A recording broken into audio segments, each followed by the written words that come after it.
Hello, everyone. Welcome to another episode of Coffee and Contemplation brought to you by Spotlight Recovery. I'm your host, Lucas. Today is February 20th. I've got a great reading here for us. In the title you saw, it's all about identifying emotions, and it's from the Hazelden Field Guide to Life app. So I found it there today. So please feel free to read along, and let's get into it. Identify emotions. It is important to acknowledge the range of emotions you experience, but those emotions don't need to rule your life. Remember that all emotions pass eventually. You are not your emotions. You exist regardless of the temporary feelings that you experience today. Addicts know all about using drugs to mask pain, feel pleasure, or lower inhibitions. If you feel too much or too little, you may be tempted to use alcohol or other drugs in an attempt to control the way you feel. Using drugs to control your feelings only creates a vicious cycle that feeds on itself. You feel bad, you use drugs. You may feel a short-term high, but then your emotions will drop into despair, and you will need to use more drugs just to feel relaxed and normal. God, that's just like describing my addiction completely. Being comfortable with challenging feelings is not easy for anyone. It's especially hard if you have denied, ignored, hid from, or lied about them for years. It helps to describe the way you feel by writing in a journal each day and then reviewing it to spot patterns and see how much you've grown. Action for the day.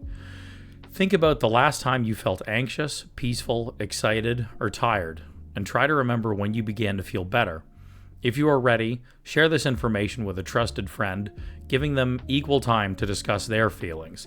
And thought for the day. Alcoholic emotions may either make us or break us. It seems necessary that we learn their constructive use. From AA's The Little Red Book. Oh man, yeah, in general, when I see a reading focused on emotion, I'll gravitate towards it right away because I am a wildly emotional person. I just feel, I'm very empathetic. I feel my emotions. I feel all of your emotions. I'll feel them very intensely as well. Not just mine, not just yours. All of them a lot. Like my EQ is at like 11. Like it's just everything. I can be very spongy with emotion. And so any reading stands out for me with them, like on this topic. This one really did, especially in these first two paragraphs that it talks about. Emotions don't need to rule your life. They all pass eventually. You are not your emotions. Those things are huge for me. And even still now, 12 years sober, emotional fluctuation, regulation, that's still one of the biggest challenges. That's one of the things that I need to constantly work on the most in my recovery. That my drug use was so tied to my emotional fluctuation. I grew up with a lot of that typical male stigma of men don't feel feelings except anger. That's the that's the allowed one. That's the acceptable emotion for men. So therefore anger all over the place. Anger. That's acceptable. Anything else? No. Don't show your emotions. Be stoic and all that shit. And that was always the messaging I got growing up is you're too emotional. We can't handle your emotions. And it's like, okay, well, I'm feeling them. So if you can't handle experiencing them, how do you think I feel? Like this is inside me. So guaranteed I am going through more here. And I wasn't taught and shown a lot of self-regulation. And so, I'd start reaching out for whatever to try to then emotionally regulate, So there's always the age-old question, the chicken or the egg for addicts, right? It's like, oh, were you born an addict or did you become an addict? Chicken, egg. Like, I don't know. I can't answer that one. If I was born one or became one, because I went through a lot of early childhood trauma. So if I wasn't one, I surely became one very young. It runs in both sides of my family, so I already had the genetic component for sure. I had all the necessary ingredients to become an addict very quickly.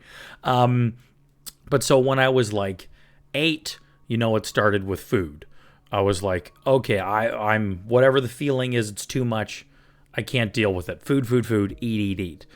So it's very tied for me. The emotional regulation, same with the concept of like the God-shaped hole, right? I have this void inside me and I can't fill it no matter what. Addicts know what I'm talking about. Just keep trying to fill the hole. So originally it was food. Fill the hole. Then I got older and get to high school and my friends are getting in better shape. They're going out on dates. People are getting laid. I've got nothing because I'm the fat kid. So I'm like, okay, well, then that's enough of that. Now I'm going to get in shape. So now I'm a gym addict and now I'm working out like twice a day. I've got a crazy regimented diet and routine, taking supplements with no medical guidance. Absolutely did some damage to my stomach through that. And I was like 14 or 15 or something like that. So then when I had the first time I drank to cope and smoked pot to cope, oh man, I was off to the races. And that was when things really collapsed for me. But so much of the base of all of that was for emotional regulation, right? I couldn't deal with them. They were too much. They were terrifying. So I need to change them. I need to numb them, squash them, escape them, ignore them, and then lie to you about them because I need to be a stoic man. Like, it's just so much of addiction for me was tied to emotion and either not identifying them, doing all the things I just listed, so that's why this reading for me stands out so much. And I think it's so tied with addiction for a lot of us. I really think most of, if not potentially all addicts, a lot of us are wildly emotional people. And I think that's a thing from my experience with working with so many people. That's such a thing we have in common is we're all so emotional. And drugs or whatever our addiction looked like became the emotional regulator. So then that's another thing people talk about too, of then when we get sober, well, you emotionally will be at the age maturity of either when you had some real impactful trauma in your life or when your addiction started, because that's when any other form of emotional development regulation all stopped because addiction started and took off. Does that make sense? So that's where all of that stuff comes from and why people call it spiritual kindergarten, because it's all tied in here. It's all tied in. I feel like I'm maybe rambling a bit, but I'm really fired up about this topic. It's got me going. And so that second paragraph, that talked about what I just did on using to deal with the emotions, replace them, whatever it was, coping. We got that covered. And another thing I really like about this reading, it gives some clear directions, suggestions. It's working directly against so much like emotional stigma we have. I don't think, regardless of no matter what your gender you identify is, you have emotional stigma that is related to it, for sure. It's unfair for all of us, So I love that it talks about in this third paragraph. It makes so much sense when it says, if you ignored these things for years, squash them down with drugs, you quit, let's think of like a spring.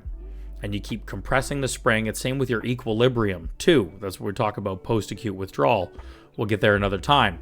So you're compressing the spring consistently by denying, ignoring, not letting your emotions properly process. I'm going to quit using now. Take your pressure off the spring. What happens, right? Emotional fluctuation, baby. We all go through it, especially early recovery. And for that first little while, it can take a while for this stuff to level out. So understanding why that happens, I feel, is so liberating and so freeing, because I don't think any of us want to feel that way. We don't want to feel like we're acting and being irrational. But there's a very logical explanation as to why this is happening. So give yourself a break. Give others a break if you're seeing them experience it and they're in early recovery. Just in general, we got to be more kind, gentle, and loving to ourselves around this, because it really makes sense and it's hard. And it's just an emotion. Like it says in the beginning, it's not going to kill you or somebody else. It just may feel like it for a bit. Ugh, that sucks. We get that. So then immediately, okay, journal about it. Journal, write them down, talk to trusted people about it. It gives immediate direction on things you can do about this. And it's so important. And it may seem so tacky and dumb, but like, it's a healthy way to process your emotions, and you're sharing them with others. This is how you learn how to do it, and you don't have to do it by yourself, So I really love that direction that it gives, right? Gives that suggestion, explains it, action. Get into this right away to help process those emotions.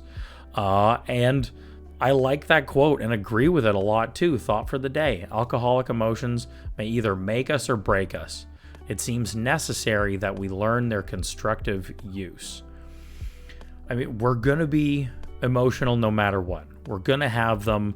So many of us are like, where's the pill that shuts the emotion down? Found whatever version of that was through addiction. And in recovery, hate to be the guy to tell you, it doesn't exist. It doesn't. That's just called using again. So you're going to have them anyway. They're going to be there. So now we're going opposite approach. So instead of doing what we used to do in active addiction, squash, numb, lie, avoid, whatever it was, recovery, face, talk about, share, process, learn, develop, grow. We are emotional beings. You are already. So lean into it. Lean into it to be that healthier version of you and learn how to master and control these things. It's when you hear people say, your emotions are in your control. Man, if you're in a bad spot or early on in recovery, it's like, fuck off. Like, don't give me that shit. Don't tell me that. It's kind of true though. It kind of is, and maybe even not like the reactive emotion. If it's something big and scary, everybody has triggers, reaction. Okay, totally normal. But overall choice of emotion, same with like choice of being happy, they really can be in your grasp. They can be. Not everywhere, not all the time. Same with like the choose to be happy. You don't want to get into like toxic positivity around it. Because like if your life's on fire, I'll just choose to be happy while my life is on fire. Well, okay, let's be reasonable. But in general, you don't have to feel like a slave to your emotions. And you don't have to let them run your life anymore. And then control you and then be the reason or justification for drug use. None of that needs to happen anymore. It just doesn't. It doesn't. You can find that they talk about in the program this new freedom and this new happiness through this emotional regulation. I still, 12 years later, I have to work at it all the time. But I know who I am. I know that's the case for me. I know I'm really emotional. I know I will require more daily emotional maintenance than your average person. That's fine. So what? That's my deal. Okay, sure. I know that. I know how to deal with it. I know how to work with it. Oh, what a relief. What a relief. So don't be scared.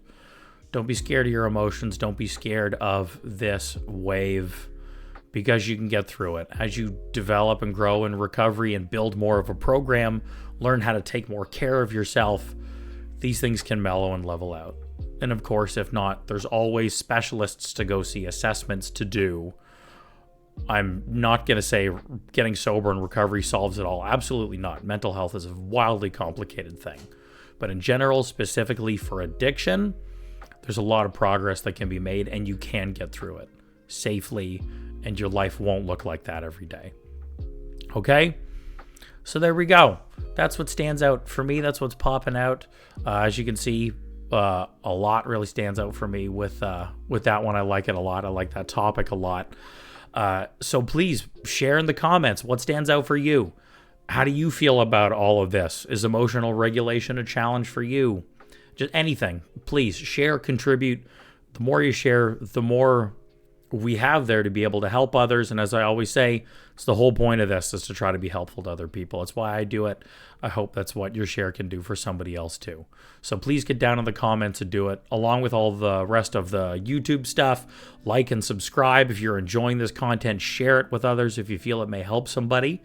And if you like the things I'm talking about, I do private recovery coaching with folks. So please send me an email, lucas@spotlightrecovery.com, and I'd love to see if there's a way that I can help you on your journey. And check out the rest of the description. We've got all the other assets from this channel and the organization that are there to help you. Other recovery coaching videos, meditations, podcast, everything. You name it, we got it. Or keep coming back because we're building it. Okay? So check all those out. And then lastly, please support the channel if you're liking the initiative. Donating, becoming a member, get some merch. All these, they may seem like a little bit. It really helps a lot. So please check out that description. Do them all, whatever you can. And that's it. Enjoy the day. I hope you have another blessed 24 in sobriety, and we'll see you again tomorrow. Bye for now.